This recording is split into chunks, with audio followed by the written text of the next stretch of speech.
Përshëndetje miqtë dhe mirë se erdhët në këtë video. Keni hyrë në kanalin tim zyrtar në YouTube, Odeta Dume Mandro.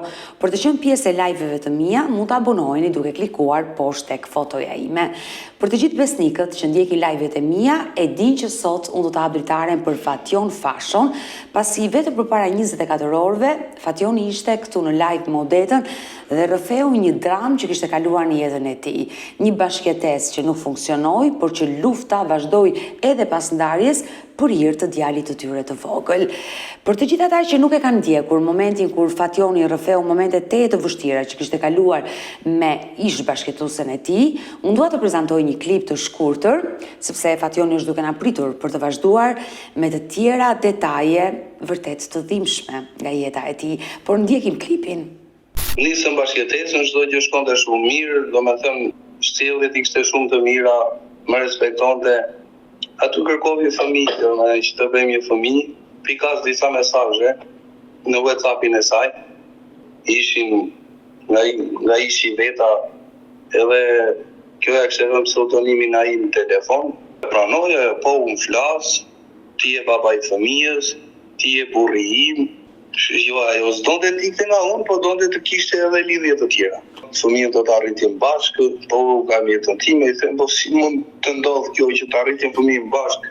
Ti jesh me mua, thash, ti jesh fëmijën me mua dhe të shkosh me tjetrën, nuk ushtira kurrë, edhe nuk desha që unë ta shgoja më në atë sy, që shiko çfarë bëri kjo. E desha, i fala zemrën, i fala gjithë çka pata, në kuptimin që për të patur një jetë të qetë dhe një jetë të sigurt. I thash nëse ke lidhje, linde fëmijën ta marrun edhe ik, vazhdo jetën tënde dhe vazhdo me këtë lidhje. Lindi fëmia në maternitetin në Tiranë. Kjo shkoj me të regjistrojnë fëmijën dhe thotë që fëmia le të regjistrohet në emrin tënd pasi ne nuk kishim si librim. Në një farë mënyrë kjo hoqi përgjegjësinë e vet nga fëmia. Ndoshta i thoshte ai akoma që shiko lere fëmijën e të marrun, apo nuk e di çfarë ishte eksaktësisht. Po për mua ishte një aktore, ishte e të mërshme. Arrita në një pikë sa edhe këmbët e mia nuk më bënin që të shkoja në shtëpi, kuptoj. Ja e fitova këto drejt para çfarë po i dua. Vendos edhe unë të largohem nga shtëpia. Aty filloi dhuna ndaj fëmijës. Ne na shfaqte papërgjegjshmëria, po jo një kujdes, një përkushtim të veçantë ndaj fëmijës. Vendosa të vendos kamera të shet në shtëpi.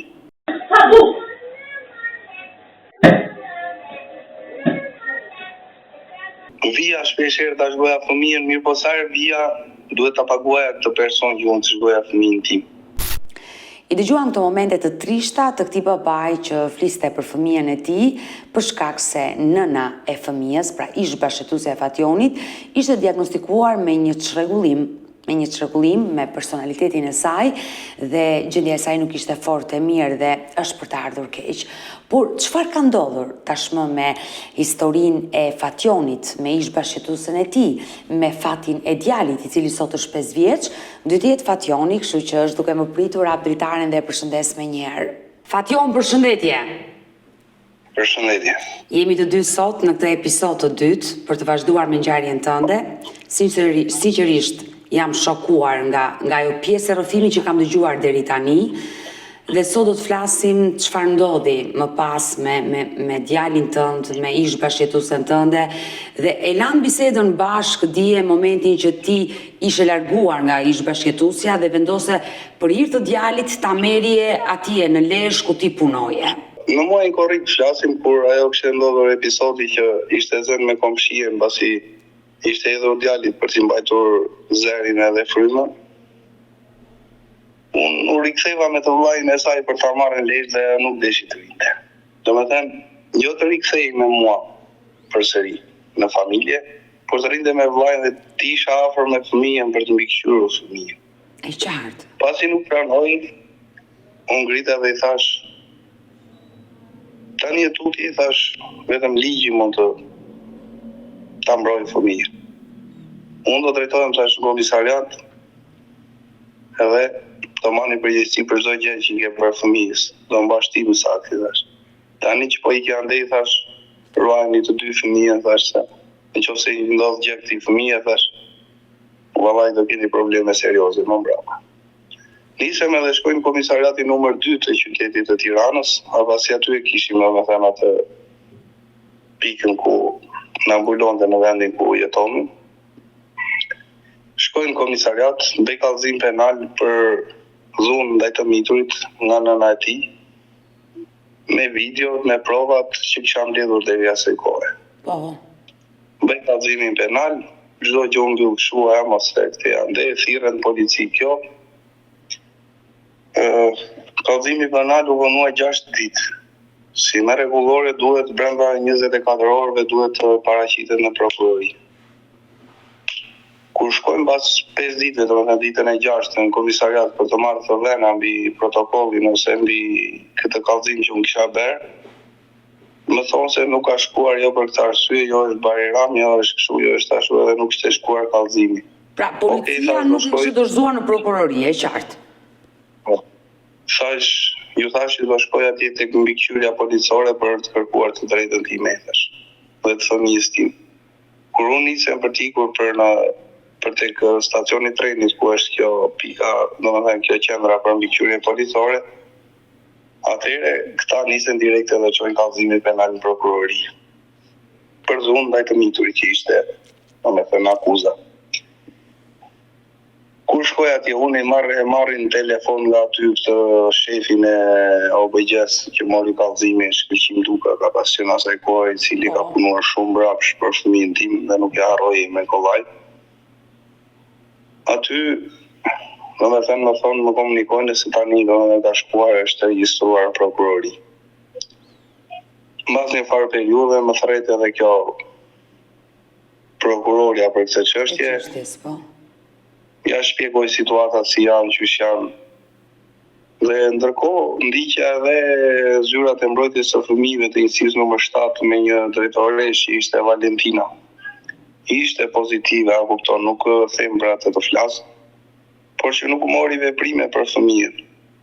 I tregoja videot si keq trajtoi foshnja, më thoshte çojnë në gjykat ato thoshte. I thosha më zonjë dashur, i thosha vepro sot për fëmijën. Sepse ti e ke atë në dorë ligjin që të veprosh të mbrosh këtë fëmijë. Çoje diku dhe siguroja jetën, unë këtë mera kam, i thash. E qartë, mos presim një vendim gjykate që s'jap në kohë. Me gjithë oficerët policorë ka shkuar në shtëpi, e ka parë se s'ka në rrezik edhe miru papshi mirë, po domethënë ajo e kishte atë. Një moment ishte që mund ta eliminonte fëmijën. Nuk është se ishte jashtë çdo lloj kontrolli psikologjik ku ta diuni shkreti. E qartë. Dhe këtyre personave i tregon ato hapjet që unë i kisha blerë kësaj për vizitën që i pata bërë e zhenë e kokës në ushtarakun. Ti kishe edhe një diagnozë nga spitali ushtarak ku ishte diagnostikuar çrregullimin që kishte. Po, edhe këto hapje kjo ja tregon këtyre ekspertës domethënë sociale dhe këtyre të policisë, shikoni se ai është i çmend dhe ja ku i ka përdorur hapjet, ja ku i ka hapjet që i ka lënë vetë. Edhe morën të mirë qenë ata dhe lanë sërish fëmijën atje, kupton. Thirrën nga prokuroria për të dhënë edhe atje dëshmi, i them këtu është puna, duhet të veproni. Jo po këtu s'ka dhunë, jo po këte, i thash më zonjë e nderuar, i thash çfarë quan dhunë ti, i thash. Të ketë sopatën ose hurin dorë t'i bjerë fëmijës kokës, i thash. Kemi të bëjmë me një foshnjë 5 muajsh, i thash. Si mundesh të më thuash mua ti, i thash, që s'ka dhunë. E po unë këshuar me ndër, po mirë se që unë do të detyroj ty, i thash. Unë nuk detyroj askën që jo po shkruaj që a thej mund, jo po ti shkruaj që a shikon. Shikon që s'ka dhunë, shkruaj s'ka dhunë. Në fund ta shuaj shkruaj dhe në ata të kallëzim. Që nuk hapet të hetimet për arsye sepse këtu nuk ka dhunë. Unë do t'i dërgoj ato video që ti shikosh, edhe cilësojnë ju se ka dhunë apo s'ka dhunë. Ndërkohë që unë përpara kisha parë dhuna më të tmerrshme ndaj fëmijës, domethënë, me sytë e mi, por jo që ti Dua të them diçka këtu në këtë live, për pos gjithë dhimbjes që ke patur si baba, për një fëmijë që ka jetuar me një nën që ka pasur një çrregullim me personalitetin, unë dua të them që sido që të jetë, nuk do I futem detajeve të tradhtisë, të gjërave, lëndimeve të tua, por një grua që ka një çrregullim të tillë është për të ardhur keq. Pra duhet një kurim, le të themi nga mjeku, psikiatër, nga psikologja, sepse nuk është vetëm jeta e saj në rrezik, por është në rrezik dhe jeta e njerëzve me të cilën ajo jeton. Dhe e kuptoj ngarkesën tënde që ti ke kaluar në atë periudhë. Por prokuroria e mbylli, le të themi, dhe nuk kjo çështje nuk mori asnjë lloj veprimi, nuk u mor. Por shërbimi social shërbimi social që ka ardhur dhe ka monitoruar, nuk arriti dot të identifikonte që kjo nën kishte një çrregullim? Jo, nuk mundi dot. Nuk mundi, ato shkuan 5 minuta, atje u lala e pa fëmijën që e shtrovi aty në dysheme me lodra, andej këtej edhe ikën mirupafshi. Ajo nuk është 5 minuta, unë e njihja mirë, sepse unë kalova shumë kohë me te, a kupton? E qartë, por dhe i psikologja arita kuptoj.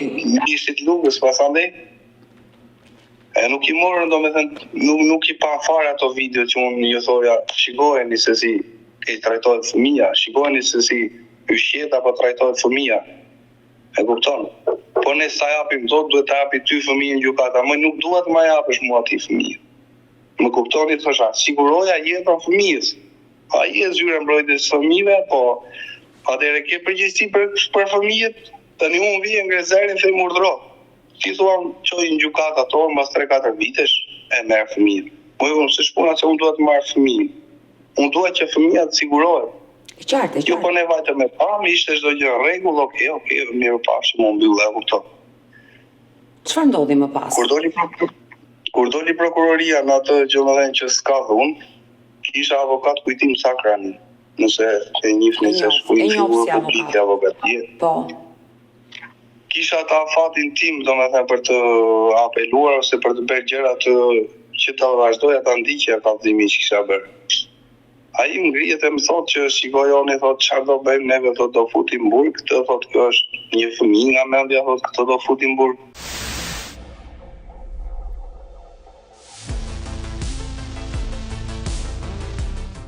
Fation, më tregoj si arriti ta merrje fëmijën? Do të tregoj edhe pjesën e fëmijës. Tani flasim për, domethënë këto kallëzimet ishin bërë diku tek 8-9 korriku I vitit 2022. Po. Në datën 13 korrik të këtij viti më ngrihet një kurs nga ish-bashkëjetësuesja ime, kurs I mirëfill që unë do t'ju dërgoj ato regjistrimet e mia, që më kërkojnë që unë të vete në shtëpi dhe të shikoj se si është fëmia, e kupton? Me qarje, me buglërima, me bërtitje, sepse këtë sipas saj e kishte dhunuar I vllai. Edhe duhet vija unë ta shikoja, ndërkohë që unë kisha disa persona në rrethin tim shoqëror edhe të afërm të mi që më qëndronin pranë që unë mos gaboja, sepse po të gaboja unë do të shkohesh, më kupton? Edhe kështu nuk vajta, për 48 orë nuk vajta. Mbas 48 orësh nuk më la prapa I meraku që shiko se të paktën ta shoh si është fëmia, a kupton? Edhe duhet të vija. Padjenin e këtyre personave që më qëndronin pranë, unë shkoj tek shtëpia. Sa më panë që unë futa tek oborri I shtëpisë, unë mbyllën paxhurat dritare të shtëpisë tëra, nuk më lejuan që ta shkoja në shtëpi. Aty më telefonon një kushërir I vet I kësaj, duke më kërcënuar, më ofenduar më sharë, më thotë ç'kërkon ti aty, andaj këtej, I thash gjë këtu. Unë I thash jam në obor të shtëpisë që unë paguaj shtëpisë time. Edhe ti që je burrë e shan telefon, I thash hajde urdhro, I thash, se s'kisha çfarë bëja tjetër, a kupton? Se në ato kushte çfarë mund të bësh tjetër. E ndërkohë që unë mbyll biseda kështu edhe unë po prisja të vinte ai person aty. Thash unë I kam hyrë kësaj pune me ligj. Okej, mund në zerë më rrugë një ditë, nuk I dihet kjo punë edhe mund t'i dalë me forcën time. Po sot për sot, që kjo është kështu, pse mos e marr policin telefon edhe t'i bëj paraprit ngjarjes, e kupton? Po. Telefonoi unë policin, kishte telefonuar edhe kjo policin nga brenda shtëpisë. Pra, ishte vet ish partnerja që të kërkoj të vije në shtëpi dhe njoftoj policin, e qartë. Bravo. Vinë të dyja patrullat aty, na marrin, na shoqërojnë në komisariat, I them këtu muhabeti, unë s'kam pas ndonjëherë qëllim që t'i bëj keq, edhe vërtet s'kam pas as interes as një gjë. që unë kësaj ta dhunoj apo ta dëmtoj apo ku t'i gjohëm se çfarë mendon të ajo edhe deklaron vetë për policira. I them që unë vajta për të parë fëmijën, mbasi kjo më kërkoi edhe pash vërtet që ishte gjendja tronditë se që unë më futin merak që të shkoja tek fëmija. Unë ngrit kallëzim penal, u kërkua urdhër mbrojtje për fëmijën e për veten e saj nga unë.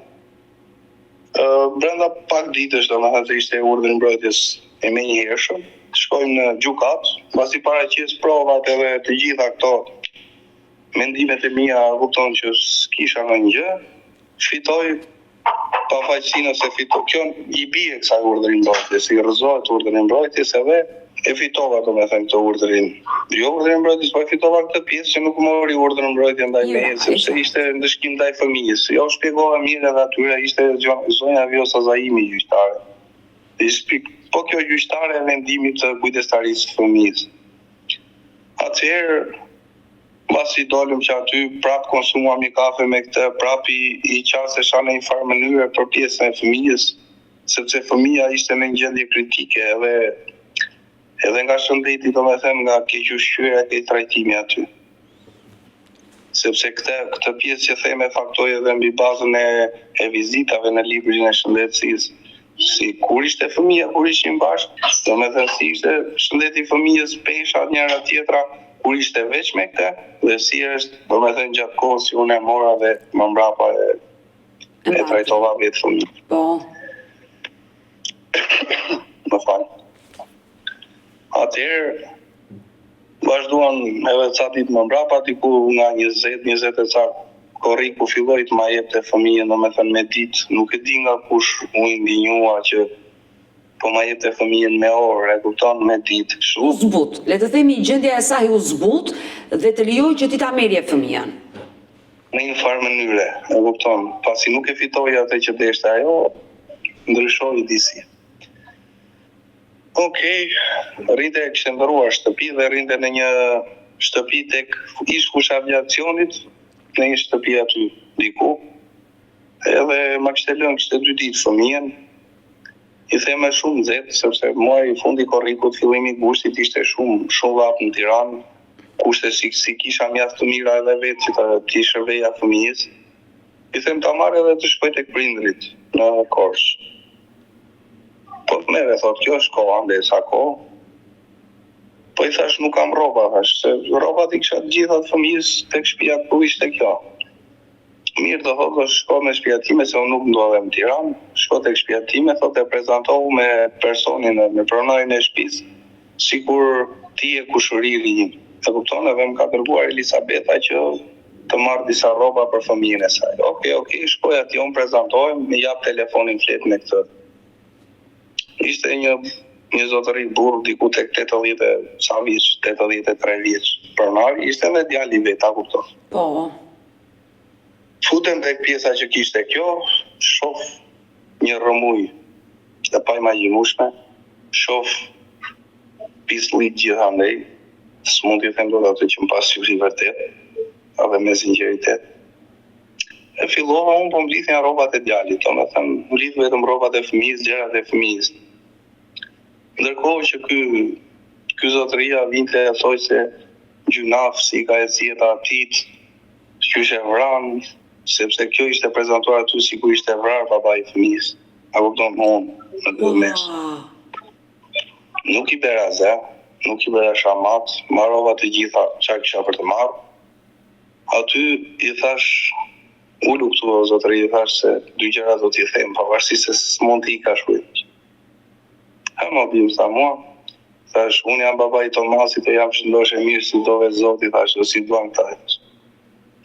Po deta nuk mund ta besosh, po sa t'jem gjallë lotët e ati njeriu të moshuar nuk i ndal nga dot me asnjë. A kupton se çfarë situata është. Nëse kaloi kjo pjesë, për që afohemi aty, miru pafshim. Një gjë do t'a lesi amanet, thot. Mos ja lirë ma fëmijën në dorë, thot, sepse kjo do t'a vrasë fëmijën, thot. Po pse qa ke parti, thash. Unë kam para të, thot, që fëmija flemë karozë dhe më në 3 mëngjezit, thot. Thuhet prap thot që para dite diku ora 11-12 thot ikën edhe kthehet deri mes natës. Tash vallai me gjithë këto gjëra thash se besoj se mund bjerë më në dorë të kësaj fëmije, thash po megjithatë do bëj detyrën time si babai thash. Në fund ditës nuk kam çfarë bëj më shumë.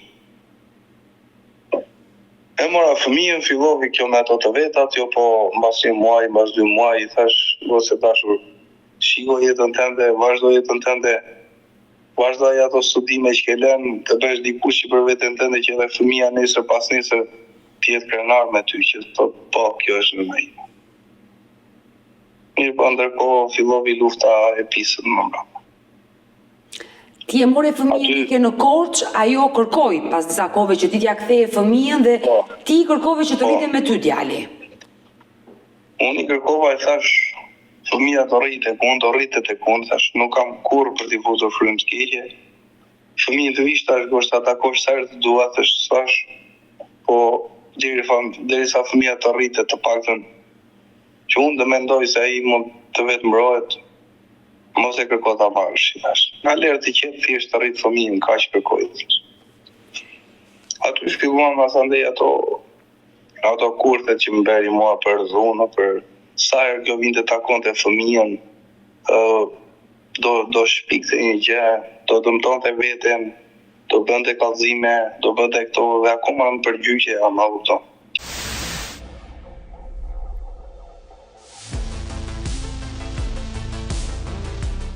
Më bëri një kurth në Pogradese 19 shtator të vitit 2022, kur fëmija kishte ditëlindjen, se kishte ardhur me plan kjo për ta rrëmbyer fëmijën, a kupton? Kishte ardhur me tjerë persona dhe kishte zgjedhur një lokal me dy porta, se ashtu ishte edhe në lapsit. Ndërkohë unë e çova fëmijën, sapo më tha, ishte ora 8 e darkës, 9 e darkës, e çova fëmijën edhe po qëndroja me të, kupton se s'mund ta lija vetëm kur ajo kishte ato probleme. S'mundesh ato t'isha i qetë ose i sigurt që të qëndronte vetë me fëmijën edhe të ashtu. Nga që i qëndrova afër aty, unë jo po merri gjëra ti, marrun fëmijën e dalim të shoqëroj deri në makina, jo po ande, jo po këtej. I thash, gjërat e tua merri vetë, s'ka problem, hajt ti dhe shumë neve me fëmijën, hajt deri te makina, më përcjell, ta marr fëmijën ti. Jo po të rrim një natë sot në hotel bashkë, si familje, jo po këte, jo po ande, thash goce, po gjëra, thash. Kanë marrë fund. Ti si nën, thash, hajde shikoj e sa të duash, se unë nuk jam aq që të arrisa të ta mohoj fëmijën apo të ta largoj, thash. Kalovi një minutazh aty, shkojnë tek makina, me mua kishte ardhur edhe motra ime dhe ndri pasi ishim në festë familjare për ditëlindjen e djalit. Mëra mbrapa u shoh me shoqërua. Kur shkojmë aty, u përshëndos me djalin kjo te makina, e marr djalin, e fut brenda në makinë, ja çoj në prerë motrës, mbyll derën e posagerit mbrapa, futem në makinë për të marrë makinën. Duke mos patur atë idenë, a kupton, shiko kjo do godasi do qelloj këtu në makinë, e kupton? Ndërkohë që unë sa futem për të marrë makinën, kjo hap derën e posagerit edhe arpaks djalin, e kupton, i dhe djalit për ta marrë. Tash i motra e mbante, kjo filloi po e trishte, dal shpejt unë që mbrapa, e kam kap në para krau këtu, si ta shpjegoj, i kam thënë, lëshoj fëmijën se s'është kjo mënyra e duhur si të marrësh fëmijën. O pa taks disi, a kupton. E lëshoj fëmijën, doli, e shoqërova për krau deri në pjesën sipër të rrugës, se aty më vajti dhe mendja tjetër, thash kjo do futem këmbë në makina, me gomën makinës, e masandej do thotë më goditi me makina, a kupton. Se ishin për 2 kurthe përpara për të marrë arrestuar. Dal qetë, para se të vi shtëpi, telefonon policia e Pogradesit, thonë tuk ku je. I thash në shtëpi se çfarë ka ndodhur.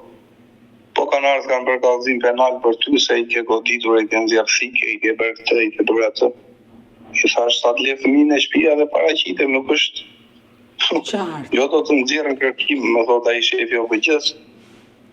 Në dorën kërkim shkoj atje, fillojnë ato arrestimet, e ke parasysh si bëjnë këto komisariatet e policisë gjasme, çfarë ndodhte. I paraqit dokumentat e mbarshme, i them shiko se ky është një kurth si ato të tjerat.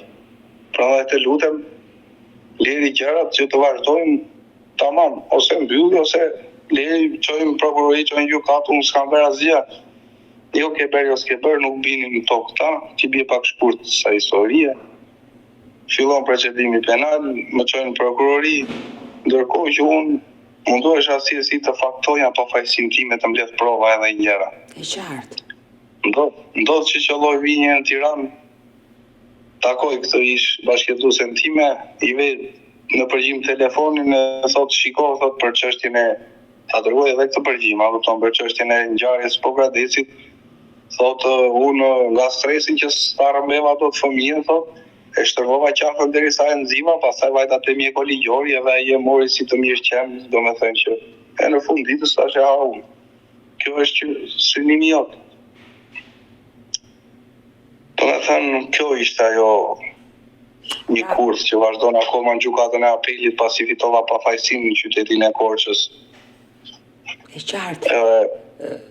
Denoncime të vazhdueshme, le të themi, nga ana e ish partneres. Ida Shufation, djali sot sa vjeç është? Djali është rreth 5 vjeç, 19 shtator dhe 5 vjeç, domethënë. Edhe i qintu bë. Mbi 4 arrosh, faleminderit. E takon nënën e tij? Po e takon nënën, unë kur nuk e kam ndaluar, nuk i kam futur atë frymë të keqe që shiko se a kupton, ai është një fëmijë. Nuk këtë fëmijë unë jam akuzuar edhe në gjyq edhe këto që e mbaj pa drejtësisht, e mbaj me forcë, e mbaj kështu, a kupton. Ndërkohë që është krejt e kundërt. Unë nuk jam ai nën. Nesër pas nesër ky fëmijë do rritet.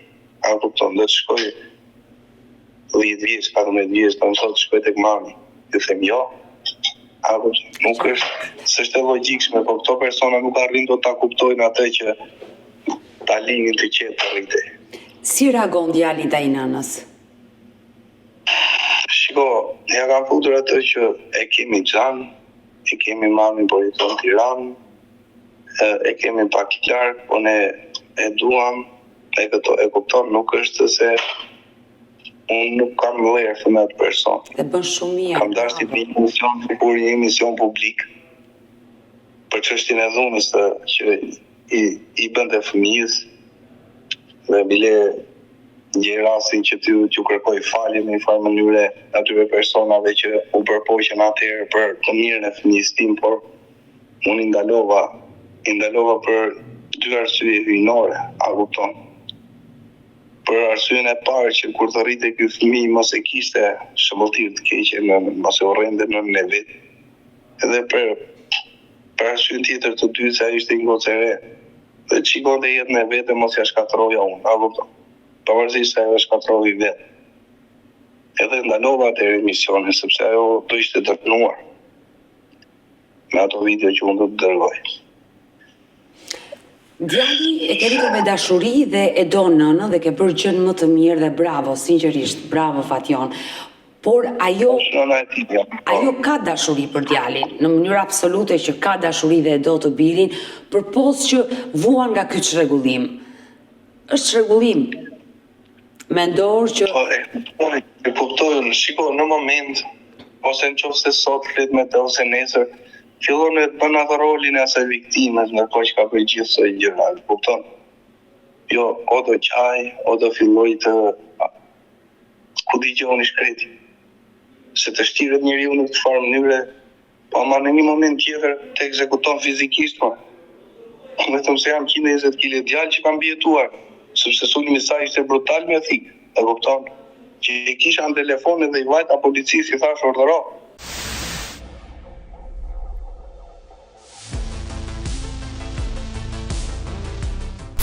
Më the që ka bërë burg. Pse ka bërë burg 2 herë? Shiko, mbasi ne u ndam, mbasi mora fëmijën, kjo ka përvjedhje dhe bile është edhe në YouTube aty që kam bërë publike, tek jo që diçka tillë. Ka përvjedhje sepse shoqes veti ka vjedhur një varse. O gjatë shtrenjtë. Ka vjedhur telefon për herë të dytë, që ka bërë burg përsëri, e kupton? Dhe nga njerëzit e asaj unë u akuzova sikur unë që e kam fajtori që kjo ra në burg, sepse unë e pas të mësuar me lekë të madh këtë gocën, edhe mbasi e la shumë kjo ngeli pa lek, edhe vajti vodhi. Më kupton? Tani unë e vërtet e mësova me lek, në çfarë kuptimi? Që t'ja lesh bashkëtuese se grua 100.000 lekë në çantë është krim, është budallalli, se totali me një shoqe për kafe, mos e shkoj e daroj nga duart të gjithë shiko se kush do t'i paguaj, apo i kur i pëlqen një rroba, një gjë, mos ke 2 lekë t'i paguaj. Unë nuk i vija fre me këto gjëra, sepse kisha bashkëtuesen time, kisha jetën time, kisha familjen time. Pse unë kur e mësova me kaq lekë, ose kur unë i siguroja kaq lekë sipas këtyre, si thonë ta. Shtëpi kishte, fëmijë kishte, familje kishte, lekë si mungonte asnjë gjë. Drekat e darkat kujtonte qefi ante. Çfarë kërkonte kjo? Të ndronte meshkuj. A le të ndron. A kupton? E qartë. Të kuptoj. Familja e saj në një farë mënyrë ka akuzuar se ti e mësove me lekë të madh dhe kur ngeli pa lekë do vite. Por është e rëndë veprimi që ti vjedhësh shoqes varsen apo një telefon dhe ajo ka bërë 2 herë. Është e rëndë, por nuk u mor asnjë gjë parasysh nga gjykata. Pse? Sepse ngrihet avokati i saj, me gjithë respektin, sepse avokati bën punën e vet. Ngrihet edhe i thotë gjyqtarit, shikoj se këto vepra penale që janë kryer nga ky person nuk duhet të merren parasysh, sepse ky person ka pas nevojë për lekë pasi fëmia ka qenë larg, e duhet të shkonte të takonte fëmijën, e duhet të vinte. Edhe gjyqtari nuk duhet i marri parasysh. I ngrihem edhe i them unë gjyqtarit. Kur unë kisha një foshnjë, se jam baba, okay? Një nene rrit, po kur unë një baba që të rrit foshnjën, vështirësinë vetëm unë mund tani, ose dikush që ka rritur si unë një vështirësinë. Kur unë si baba tani, kam një foshnjë për të rritur, shpenzimet po llogaritet, e kupton? Kam policinë mbrapa me akuzat e kësaj. Kam prokurorin mbrapa që duhet të bjesh mbrapa, duhet shkosh. Paraqitesh, jo korrupsion, nuk flasim për korrupsion. As kujt një le dalë një të flasin që shikoj se ky është ofruar në këtë mënyrë që të shpëtoj. Asnjëherë. Atëherë, kur unë ka pas gjithë këto probleme, thash, duhet bëja grabitje banke me kallash në qafë, e mos merre parasysh se kisha një fëmijë të vogël për të rritur. E kuptoj. Se kështu i bëjnë këta gjëra, ta kupton. Dhe më vjen keq, domethënë, sido që të jetë, ajo sot jeton në Tiranë? Po, ajo jeton në Tiranë, me të vllajën e vet, punët e veta nuk e di. Unë t'i kaqë fëmijës i ka dërguar, nuk më intereson, E qartë. Tani të ngrihem ta nxjerr zarfin që shkruaj e jema, dhe gjitha lekët që ka dërguar i ka aty, se nuk më fare më refene, nuk kam nevojë, unë punoj. Nuk ngele, ma kupton, mos bëj ato miliona që bësha dikur që isha i lirë, por jo për t'jetuar edhe për t'i plotësuar nevojat fëmijës apo familjes time, e kupton? Po që nuk, ajo mund t'i ke dërguar 100.000 lekë në 4-5 muaj për shefin e vet, edhe gjëra që i ka sjell kur vjen. Kjo është ajo që investimi që ka bërë për fëmijën. Ajo sot po lufton që të marrë kujdestarinë e djalit. Po eksaktësisht, edhe shiko çfarë ka ndodhur tani. Ai kallëzimi që kisha bërë, jo kallëzimi, më fal, ai që kisha kërkuar unë, domethënë nga gjykata, të merrë kujdestarinë e fëmijës në vendim gjykate. Ai u zhvillua gjatë kësaj periudhe deri në dhjetor të 2025-s, me seanca gjyqi. Në 12 dhjetor të vitit 2025 është mbajtur seanca e fundit shkallës së parë me gjyqtare Vjosta Zaimi. Po. Dhe kjo gjyqtare nuk e di çfarë ka ndodhur, nuk mundem dot as ta akuzoj, as ta kupton, sepse kështu jam. Kur faktoj do të gjithë mund të them gjë se jo po është korruptuar, jo po është bërë, jo po... Kur kjo gjyqtare në këtë datë merr një vendim për mua, personalisht është një vendim paçavure, është një vendim jo i qartë, është një vendim jo i saktë.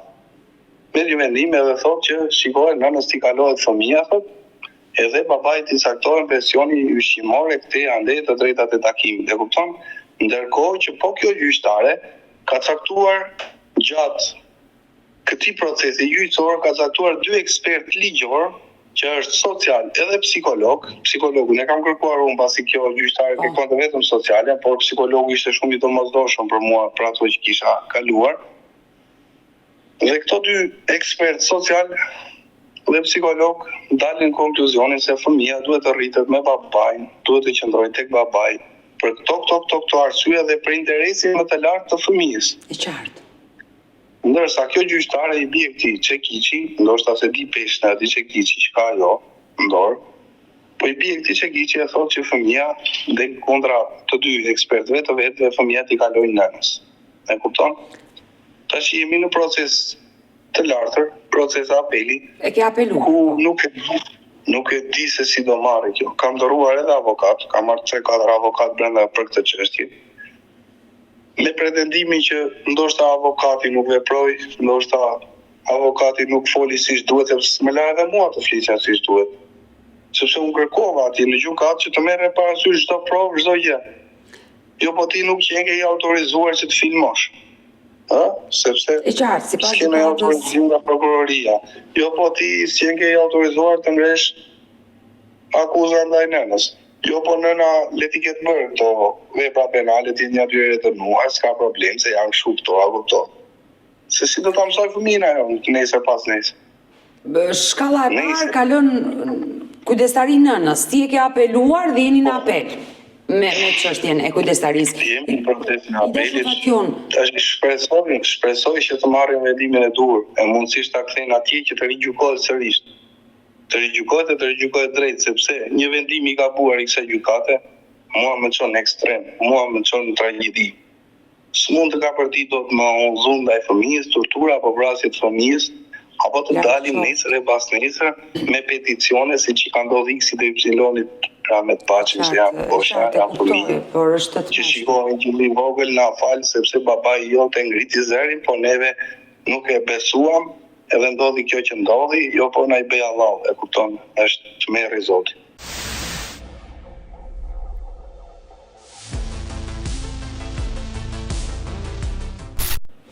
Fatjon, ti kontakte sot me ishin tënd ke apo i ke zero? Komunikoni vetëm për djalin?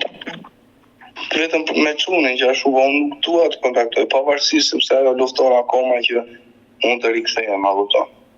Kërkon flasim pas 4 vjetë të saj, logjika e saj aty shkon. Ajo do ta marrë fëmijën për arsye që të ketë një farë mbrojtje ndaj ligjit, sepse ka një fëmijë të mitur, e kupton? Për arsyeën e dytë, sipas mendimit tim që unë sjetoj të paktën fëmijë dhe detyrimisht çfarë do bëj do vi tek ne. E kupton? Por unë nuk e dua më këtë person. Kam partnerin e Zotit dhe nuk mundem dot ta bëj pjesë i jetës time, ta them me sinqeritet.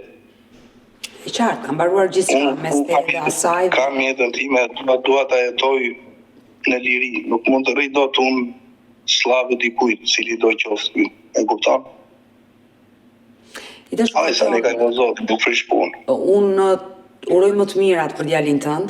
Uroj që ai të rritet me shumë dashuri dhe sinqerisht u lumturova teksa të dëgjoja që përpos gjithë saj dhimbje që ke kaluar, e ke rritur me dashuri atë djalë për nënën. Ai nuk ka një urrëtie për nënën, si mungon nëna, nuk e ke ndaluar si në takime. Uroj që gjykata të japi vendimin e duhur që ai fëmijë, sepse interesi më i lartë është fëmia këtu, i cili është i mitur dhe sigurisht ti po lufton për të fituar kujdestarin. Do doje sot të përcjellje një mesazh për drejtsinë shqiptare, se mesazh për ishin tënd besoj që nuk ke. Për ishin tim, po vetëm na lër qetë, mos siç kam thënë, nuk gjem dot qetësi, nuk dal dot në punë, të shkoj diku të punoj, se mund paraqitet dhe më shqetësoj familjarët, të tentoj të rrëmbej fëmijën. A kupton? Kaq ishi le të shkoj jetën valla. Kaq e thjesht, shkoj jetën, deshe tjetër me tjetër. Kujt i prish punë? Veç vetes vetë. Ndërsa për sa i përket drejtësisë, le shumë për të dëshiruar. Jo se s'kam besim, kupton, sepse drejtësia ka funksionuar në disa gjëra. Nuk mund të them të luftoj ato që më nxorën mua të pafajshëm dhe të shaj ato që godasin atje ku mua nuk më intereson. Kupton? Po të paktën një farë përgjegjësie duhet ta mbajnë në atë vendim që japin, sepse jeta Jeta e një fëmije varet në lapsin dhe në dorën që e mban atë laps, se çfarë do shkruaj ai laps. Më kupton? Edhe pesha ati që kiqit që kanë ato, duhet godasi drejt, godasi mirë, jo të mbaj një anë, dhe të godasi anën tjetër. Letë mos e vrasin mendjen për mua edhe për të, letë shqetësohen për fëmijën. Si interesim i lartë, vazhdoj ta theksojësh fëmia, është e qartë kjo. Në qoftë se fëmia është vërtet si thot gjyqtarja, le të vijë që nesër unë ja jap. Në kupton, unë nuk e mbaj peng, zvarë fëmijën. Sepse pas kam inata, unë s'kam asnjë inat me atë, pavarësisht se çka ka bërë në lidhje me mua, a kupton? Nuk më intereson fare. Zero. Por më intereson ajo që fëmia nuk ka siguri. Dhe sigurinë e fëmijës duhet ta gjejë një psikolog i mirë, duhet ta gjejë një gjyqtare e mirë, se si duhet të veprohet me këtë rast dhe me këtë fëmijë. Ne do betemi bashkë në kontakt, të falenderoj që të pata sot, të përshëndes dhe uroj më të mirat për djalin tënd. Ju përshëndes, unë faleminderit paktën që kemi një dëktare ku mund të flasim. Faleminderit. Tregojmë ato që janë të vërteta, jo të fillojmë të ngremë të pavërteta, po të paktën të hapim zemrën që të na dëgjojnë edhe ata që kanë vendosmëri për të ardhmen e një fëmije, apo ata që kanë vendosmëri qoftë edhe mua personalisht, të mos më dënojnë pa drejtësisht, a kupton? Unë pranoj të dënojnë në qoftë se unë bëj vepër penale, po ngre dorën, them urdhëro. E bëra këtë vepër penale, se mendova për momentin, gjykim shkurtuar si janë ligjet, se unë ligjet nuk i kam parë me sy. Deri në moshën 30 vjeçare s'ma dinin emrin, se punët e mia, mahallet e mia, më kupton? E qartë. Tash që punëdor me mira. Falenderoj nga zemra për besimin, do betemi bashkë në kontakt dhe të përshëndes. Ciao, mirupafshim, ti jeni mirë. Mirupafshim. Mirë të dashur miq, ne kemi ardhur në fund edhe për ditën e sotme. Unë ju falenderoj që ndrohet me mua deri në fund të këtij live-i. Nëse dhe ju keni një histori për të denoncuar, kërkoni që të jeni pjesë këtu në live me Odetën, mos hezitoni të më shkruani në numrin tim të telefonit 069 99 55 698 që ndodhet poshtë ekranit tuaj. Por ju mund të më dërgoni mesazhe edhe në rrjetet e mia sociale, në Instagram dhe në Facebook me emrin Odeta Dume Mandro dhe këto janë faqet e mia zyrtare. Ndërsa këtu lart tek fotoja ime mund të klikoni dhe të abonoheni, të bëheni pjesë e kanalit tim zyrtar në YouTube, ku çdo paradite un jam live me këto histori njerëzore, me këto histori shqiptare, histori fatkeqësisht të dhimbshme. Faleminderit dhe juve që besoni tek mua, besoni tek kjo dritarja ime. Faleminderit dhe ju që më shkruani, më jepni energji pozitive, më mbështesni. Sinqerisht faleminderit. Do takohemi nesër me historinë e radhës. Mirupafshim.